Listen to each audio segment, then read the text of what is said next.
آج کے سبق کی سرخی ہے گھر میں برکت لانے کا نبوی نسخہ. اب حدیث سنیے، حدیث کا مفہوم عرض کر رہا ہوں.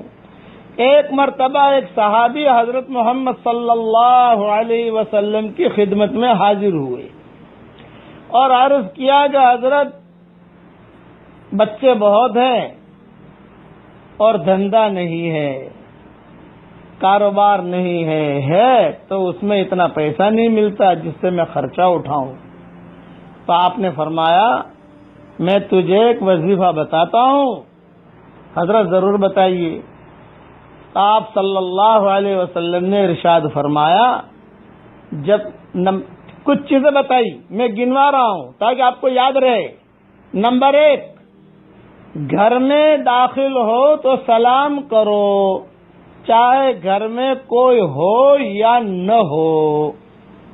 اسی طریقے سے آفس میں داخل ہو تو سلام کرو، دکان کھولو تو نوکر کو کہو کہ داخل ہوتی ہی سلام کرے، چاہے دکان میں کوئی ہے یا نہیں ہے، آفس میں کوئی ہے یا نہیں ہے، گھر میں کوئی ہے یا نہیں ہے، سلام کرو. نمبر 1.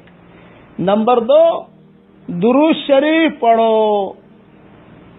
نمبر 3، سورہ فاتحہ پڑھو. نمبر 4، سورہ اخلاص پڑھو. یہ 4 باتیں حضور صلی اللہ علیہ وسلم نے الگ الگ حدیثوں میں بیان فرمائی. میں نے ساری حدیثوں کو ایک ساتھ جمع کر دیا.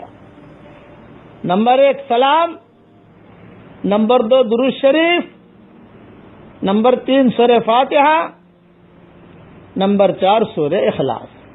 اس کا آگے پیچھے ہو، مطلب سورہ اخلاص پہلے پڑھ لیا، سورہ فاتحہ بعد میں پڑھ لی، درود شریف بعد میں پڑھ لیا، کوئی حرج کی بات نہیں ہے، لیکن سلام پہلے ہونا چاہیے. بولے یہ کرو، آپ نے وظیفہ دے دیا.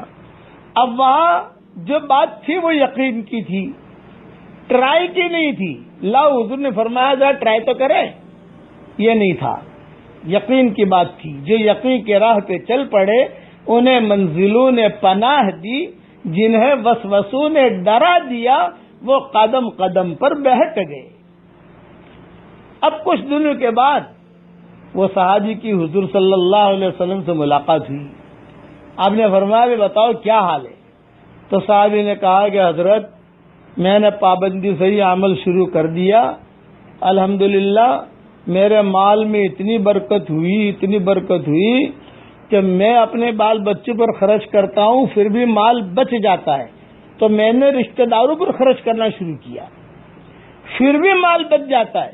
تو میں نے پڑوسیوں پر خرچ کرنا شروع کیا، پھر بھی مال بچ جاتا ہے. تو میں نے مدینہ والوں پر خرچ کرنا شروع کیا. اب حضرت آپ مجھے بتائیے، اب بھی مال بچ جاتا ہے، اب میں کس پر خرچ کروں؟ یہ برکت ہوئی. یہ حدیث میں نے میری کتاب بکھرے موتی میں کسی جگہ بہت تفصیل سے لکھی ہے.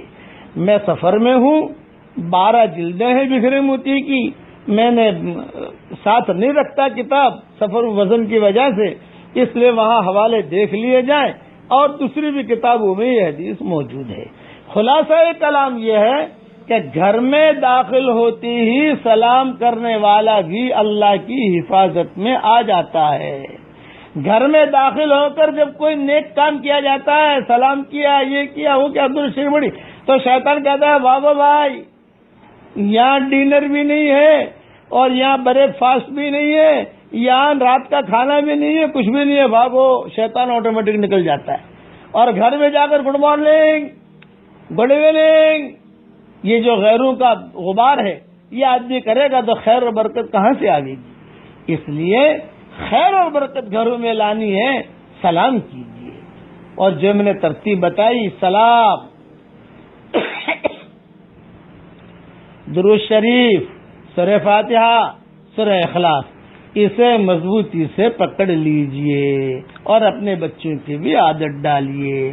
اب جو ہے میں جو پڑھا رہا ہوں وہ پڑھ لیجئے. رب اغفر وارحم وانت خیر الراحمین.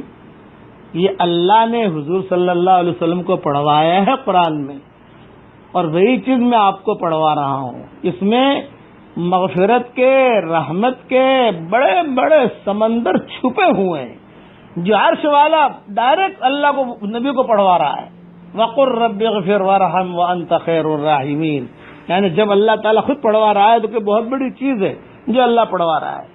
اب میں جو دعا مانگوں اس پر آمین کہیے۔ اے اللہ، ہماری زندگی کا بہترین دن وہ دن ہو جس دن تیری ملاقات ہو۔ اے اللہ، ہمارے گناہ تجھے کوئی نقصان نہیں پہنچا سکتے، اور اگر تو ہمیں معاف کر دے گا تو تیرے دریائے مغفرت میں سے کمی واقع نہیں ہوگی۔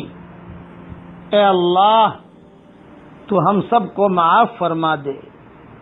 اے اللہ، ہم تو تیرے فضل کے عادی ہو چکے ہیں، اب ہم کسی امتحان کے لائق نہیں ہیں، بغیر امتحان کے ہمارے بیڑوں کو پار فرما دیجئے۔ اے اللہ، بڑھاپے کے وقت میں ہماری روزی کو وسیع فرما دیجئے۔ اے اللہ، ہمارے دلوں کو اپنی اطاعت کی طرف متوجہ کر دیجئے۔ آمین آمین، وآخر دعوانا ان الحمد للہ رب العالمین۔